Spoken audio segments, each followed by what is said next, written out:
पेरूमल जे गरीबाबाद पाड़े जो रहवासी नौजवान पुरेत अशोक भील गुर्दन के मर्ज़ में मुब्तला होने करे बेयारो मददगार बणियो आहे। संदसि वालिदैन इलाज कराइण जी घुर कई आहे। तफ़सील एडी कुंभर की रिपोर्ट में।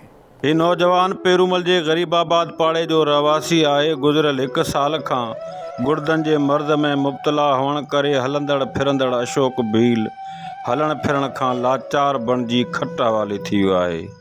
अशोक भील 2 ॿारनि जो पीउ ऐं जीजल जो सहारो हो। गर्मी जा तपंदड़ काड़ा हुजनि या सियारे जो सख़्तु सीउ हुजे, ही नौजवान तगारी जी मज़दूरी करे घर जो गाॾो हलाईंदो हो।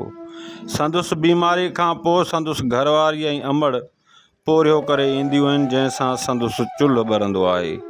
गुर्दन जे मर्ज़ में मुब्तला हुअण करे खेसि हफ़्ते में 2 चकर कराची जा बि लॻाइणा पवंदा आहिनि, जिते संदुसि डायलिसिस थींदी आहे, जंहिंसां संदुसि साह जो सॻो चुरपुर करे थो। साल खां थी वियो मज़दूरी कंदुसि, तकलीफ़ थी वई, हुनमें उल्टी थी वई, हुनमें तकलीफ़ आई। हाणे कराची इलाज पियो करायां। अंदाज़ 2 फैलनि पर डॉक्टर के चवंदा 1 फैल आहे। मुंहिंजा ॿार आहिनि, मुंहिंजो इलाज करायो।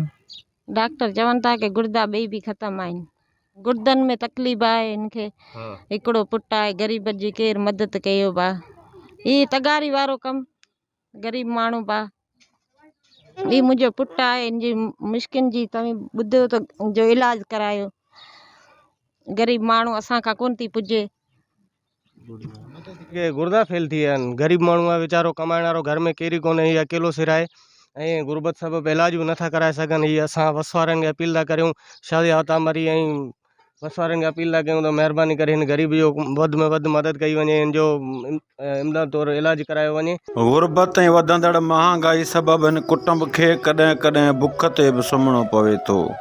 गुर्दन जे मर्ज़ में मुब्तला अशोक भील ऐं संदुसि अमड़ पीपी चेयरमैन बिलावल भुट्टो, वज़ीर आला सिंध सैयद मुराद अली शाह, वफ़ाक़ी वज़ीर शादिया तामरी खां घुर कई आहे त असीं ग़रीब ऐं मिसकीन आहियूं। असांजे नौजवान जो इलाज करायो वञे त जीअं हू ॾुखी ज़िंदगी मां जान आजी कराए सघे। कैमरामैन टीम सां गॾु एडी कुंभर, आवाज़ TV सां गॾु।